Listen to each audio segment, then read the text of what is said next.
नमस्कार जी। कहानियाँ यादों की में आपका स्वागत है। आज गुरुवार है और प्रस्तुत है धारावाहिक का अगला भाग। भाग 23। उम्मीद करती हूँ आपको यह धारावाहिक अच्छा लग रहा होगा।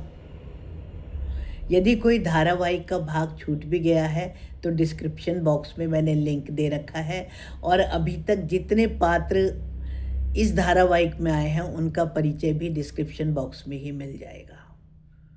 तो अब प्रस्तुत है धारावाहिक का अगला भाग। कीर्तन में चाचा चाची जैसे डर रहे थे वैसा कुछ भी नहीं हुआ। इसके विपरीत मालती की सरकारी कॉलोनी के लोग मालती के लिए बहुत से उपहार लाए थे। सिलाई मशीन, प्रेशर कुकर, चद्दर और भी बहुत सारा सामान तो मिल ही गया था। और 5100 रुपये नकद जो मालती के पापा के स्कूल से ही आए थे उसको भी नहीं। अभी तो बहुत से लोगों ने तो रवि वर्मा और कमल को भी उपहार में पैसे दिए थे। रवि वर्मा और कमल के आने का सबसे अच्छा असर यह रहा कि किसी भी कॉलोनी वाले ने विवाह में आमंत्रित ना करने के कारण के बारे में कुछ पूछा ही नहीं। चाची तो इतना सामान देख करके बहुत खुश हो रही थी। अब तो गुड़िया के लिए ज़्यादा सामान खरीदने की ज़रूरत भी नहीं होगी। घर में उत्सव सा माहौल छाया हुआ था। अब तो शादी को भी बहुत कम दिन रह गए थे। चाचा जी चाह रहे थे कि अब मालती को भी कॉलेज जाने से छुट्टी कर लेनी चाहिए। मालती की इच्छा थी कि विवाह के अवसर पर वह भी अपनी सहेलियों को बुलाए। हैरान हो गई वह जब रवि वर्मा ने बहुत से कार्ड मालती को पकड़ाए। और पकड़ाए ही नहीं, अभी तो उन्होंने खुद जाकर उसकी सहेली सुषमा, पुष्पा इत्यादि को विवाह में सम्मिलित होने के लिए कहा। रवि वर्मा ने मालती के दोनों सहेलियों को, जो कि उसकी कॉलोनी की थी, गीता, संयुक्ता, उनको भी विवाह में सम्मिलित होने के लिए बुलावा देने के लिए खुद बाइक पर मालती को बिठाकर सरकारी कॉलोनी में ले गए थे। शर्मा जी और मिश्रा जी तो बहुत खुश थे। रवि से तो वैसे भी वो बैंक के और उसके पापा के रिटायरमेंट के कागज़ों के चक्कर में मिलते ही रहते थे। चाची ने मालती की मुँह बोली मौसी को भी शादी के लिए बुलाया और उसके मामा को भी विदेश में सूचना देने के लिए कहा। गुड़िया की शादी मालती की शादी से अगले सप्ताह 21 दिसंबर को होनी निश्चित हो गई थी। गुड़िया भी बड़े जोरों शोरों से अपने कपड़े खरीदने के लिए व्यस्त थी। उधर वर्मा जी का ड्राइवर भी मालती के लिए बहुत से उपहार लेकर आता जाता ही रहता था। और विवाह का कार्ड लेकर तो वर्मा जी के पिताजी खुद ही आए थे। उन्होंने सूचना दी कि विवाह का वेन्यू कनॉट प्लेस का एक बढ़िया सा होटल है। उसमें 2 कमरे उनके लिए 13, 14 और 15 तारीख के लिए बुक हैं। विवाह के बाद वहीं से ही विदाई होगी। विदा होने के बाद पग फेरे के लिए वे आपके कमरे में ही होटल में आ जाएंगे। आपके घर पर आपसे मिलने के लिए यह गोवा से घूमकर आने के बाद में ही आ पाएंगी। हालांकि चाचा ने बहुत जिद करी कि उन 3 कमरों का किराया मैं ही दे दूंगा और इसके अतिरिक्त मैं आप कहो तो मैं कुछ खाने के लिए भी मैं कुछ खर्चा दे सकता हूँ। वर्मा जी के पिताजी ने स्पष्ट कह दिया वहाँ का खर्चा बहुत ज़्यादा होगा और आपको अपनी दूसरी लड़की की भी शादी करनी है जो कि आपकी बेटी है, इसलिए मुझे कोई आवश्यकता नहीं है। आपको जो भी देने की इच्छा है आप अपनी बेटी मालती को ही दे दीजिए। चाचा अब मालती के विवाह के प्रति काफ़ी निश्चिंत हो गए थे। अब उनका पूरा ध्यान गुड़िया के विवाह पर ही था। गुड़िया के लिए क्लब बुक करवाना, हलवाई बुलवाना वगैरह वगैरह। चाची दोनों के विवाह के लिए बहुत सुंदर गोटेदार साड़ियाँ बनवा रही थी। इसके अतिरिक्त और भी दोनों बहनों के लिए बहुत से सूट, साड़ी इत्यादि तैयार हो रहे थे। मालती को तो अपनी किस्मत पर यकीन ही नहीं हो रहा था। शायद उसके मम्मी पापा स्वर्ग से उसके लिए सहायता कर रहे होंगे। नहीं तो वर्मा जी जैसा हीरा उसकी किस्मत में कहाँ था। गुड़िया की तो खुशी का कोई ठिकाना ही नहीं था। वह और कमल बचपन से ही एक दूसरे को जानते थे, और जब से गुड़िया ने कमल की दुकान से सिलाई के लिए सामान लाना शुरू करा तो उनका प्यार भी परवान चढ़ने लगा। रात को इधर उधर की सारी औरतें गीत गाने आ जाती थी। मेहंदी, हल्दी, ये सारी रस्में हो रही थी। वर्मा जी के ड्राइवर अब लगभग हर दूसरे दिन ही आ जाता था। 13 तारीख को रात को चाचा जी ने ड्राइवर के साथ ही बहुत सी ज़रूरी चीज़ें होटल में रखवा दी थी। एक कमरे में कमल के परिवार को भी रहने के लिए जगह दे दी गई थी, और एक कमरे में चाची, चाचा जी और दीप्ति थे। इसके अतिरिक्त तीसरे कमरे में भी वह मेहमानों को रख सकते थे। हालांकि ऐसी ज़रूरत ही नहीं पड़ी, क्योंकि सबने विवाह के समय शाम को ही आने का कार्यक्रम बनाया था। वहाँ तो केवल चाचा जी, चाची जी, दीप्ति, गुड़िया, कमल और उसके भाई भाभी ही सुबह गए थे। शाहदरा से और लोगों को न्योता दिया ही नहीं गया था। मालती के लिए कन्यादान का लेन देन तो कीर्तन वाले दिन हो ही चुका था, तो अब ऐसा कुछ लेना देना भी नहीं था। विवाह के दिन सुबह ही सब लोग होटल में चले गए। वहाँ पर वर्मा जी के रिश्तेदारों के कमरे तीसरी मंजिल पर थे, और नीचे 3 कमरे दूसरी मंजिल पर चाचा चाची को दे दिए गए थे। विवाह वाले दिन ही नाच, गाने और भी बहुत सी रस्में हो रही थी। उसके बाद तो मालती तो ब्यूटी पार्लर में ही चली गई थी।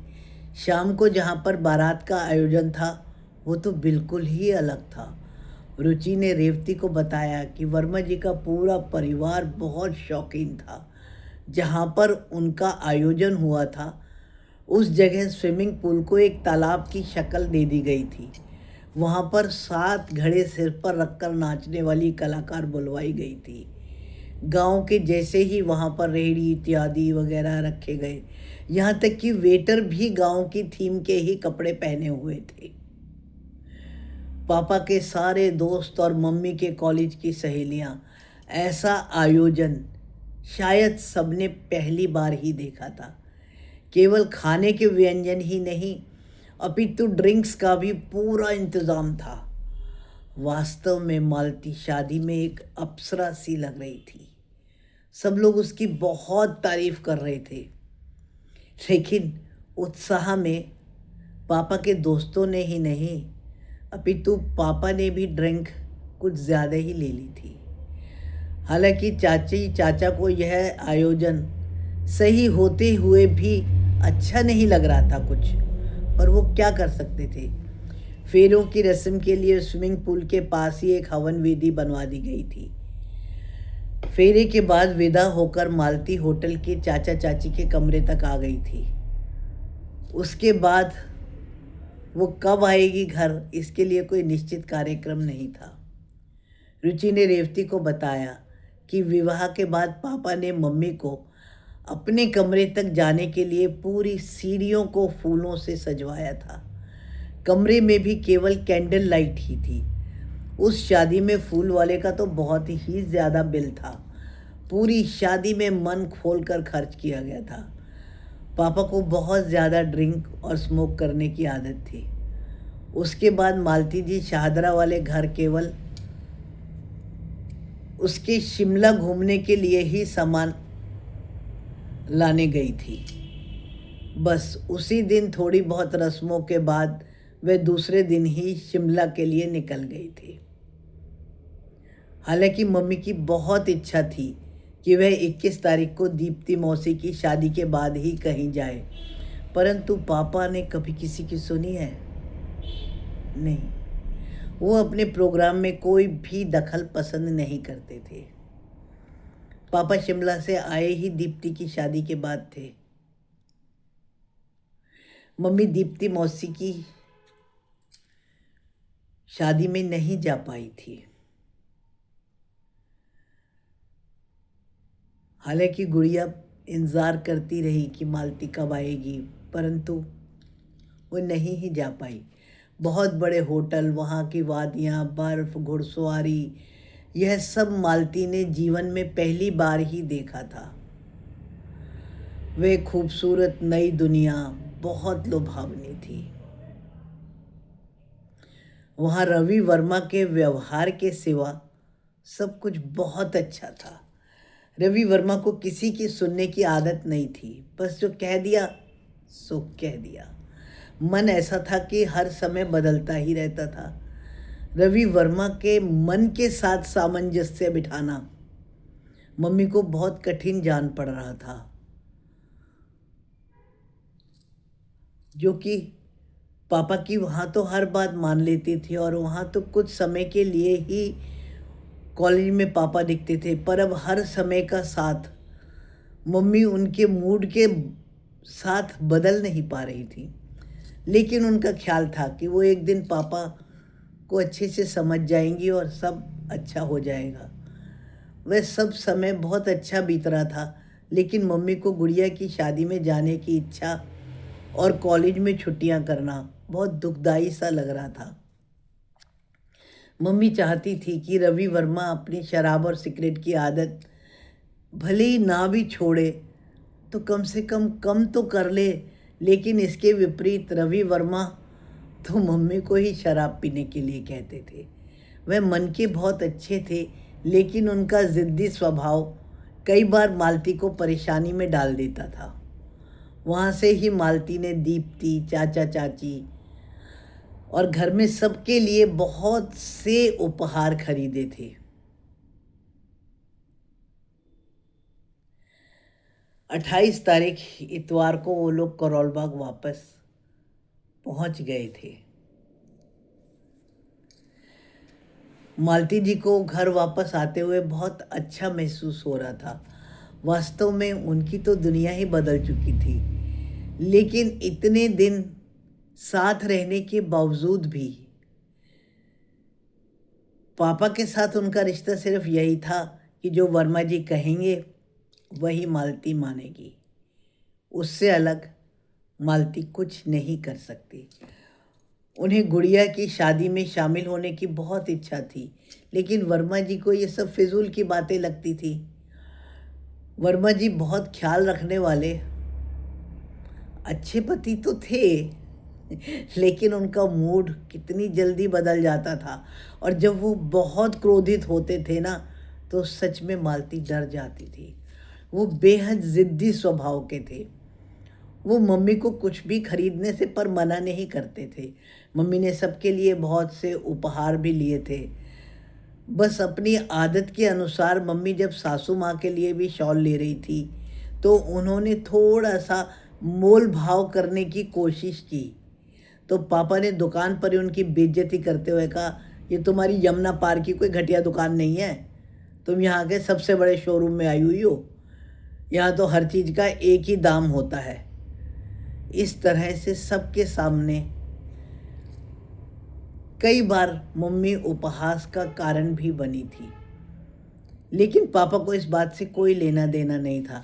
हालांकि दुकानदार ने शायद मम्मी को देखकर या वो ऐसे ही कर देते हों, उन्होंने थोड़ा सा डिस्काउंट देकर शॉल का दाम थोड़ा कम भी कर दिया था।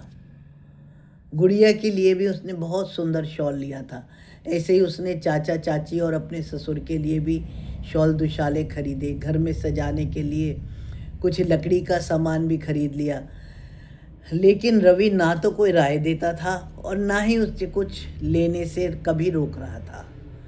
कोराल बाग पहुंचने के बाद जैसा कि मम्मी को ख्याल था कि वो लोग इसका इंतज़ार कर रहे होंगे और बहुत खुश होंगे वगैरह वगैरह वगैरह वगैरह, लेकिन ऐसा कुछ भी नहीं हुआ।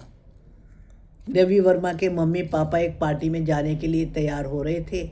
उनके पहुंचने पर मालती ने दोनों के पैर छुए तो मम्मी ने उन्हें शुभ रात्रि कहते हुए अपने जाने की सूचना दी। वो बहुत सुंदर गहने और कपड़े पहनकर तैयार हुई थी। रवि वर्मा की मम्मी ने मालती को कहा कि अगर कुछ भी बनवाना हो तो छोटू को बोल देना, वो तुम्हारे लिए ही बना देगा। ना तो उन्होंने कोई अत्यधिक खुशी प्रकट करी और ना ही कुछ और। हालांकि वर्मा जी तो इतने दिन बाहर रहकर आए थे, लेकिन फिर भी उन्होंने छोटू को बोला, ऐसा कर, बंगाल स्वीट से बढ़िया सा चना कुलचा ले आ। वो खाने को मन कर रहा है, बहुत दिन हो गए खाए नहीं। और ऐसा कहकर उन्होंने अपनी ड्रिंक बनाई और लेने लगे। मालती का ख्याल था कि शायद वे घर से बाहर है, इसीलिए ही रवि ड्रिंक ले पा रहे हैं। घर में तो शायद माता पिता के डर से नहीं ले पाते होंगे, लेकिन ऐसा कुछ भी नहीं हुआ। मालती ने वर्मा जी से कहा, क्या तुम घर में भी ऐसे ड्रिंक लेते हो? हाँ, पहले अकेला लेता था, अब चाहो तो तुम भी मुझे ज्वाइन कर लो। ऐसा कहकर पापा ज़ोर ज़ोर से हंसने लगे। छोटू ने मालती से पूछा, भाभी आपको मेरे से कोई काम है या कि मैं अपने कमरे में जाऊं? नहीं नहीं, तुम जाओ। मालती को बिल्कुल अपना सा अच्छा सा ऐसा एहसास ही नहीं हो रहा था कि वह घर लौट आई है, और वो भी अपने कमरे में। जाते हुए मालती ने पापा से पूछा कि कॉलेज तो खुल रहे हैं, तो क्या हम कल कॉलेज चलना शुरू कर देंगे? अरे इतनी जल्दी क्या है, चली जाना, वैसे तुम्हारी मर्जी, अटेंडेंस की तो चिंता करो मत, वहाँ तो मेरा अच्छा जुगाड़ है। नहीं नहीं, पर हमको पढ़ना भी तो है। भैया पढ़ना तुम्हें है, मुझे नहीं, पापा बोले। वैसे मुझे तो तुम्हें पढ़ा दोगी, अच्छा है तुम पढ़ लेना। अब मालती को समझ नहीं आ रहा था कि उसका भविष्य क्या होगा, लेकिन रवि वर्मा की मम्मी से बात करना तो रवि वर्मा से बात करने से भी ज़्यादा मुश्किल ही लग रहा था। उनके चेहरे पर कोई भाव आता जाता ही नहीं था। धन्यवाद जी। आगे की कहानी अब अगले गुरुवार को सुनेंगे। मैं यहाँ ही वाणी को विराम देती हूँ। उम्मीद करती हूँ ये कहानी आपको अच्छी लग रही होगी। यदि अच्छी लग रही हो तो चैनल को सब्सक्राइब करें और कहानी को लाइक करें। धन्यवाद जी।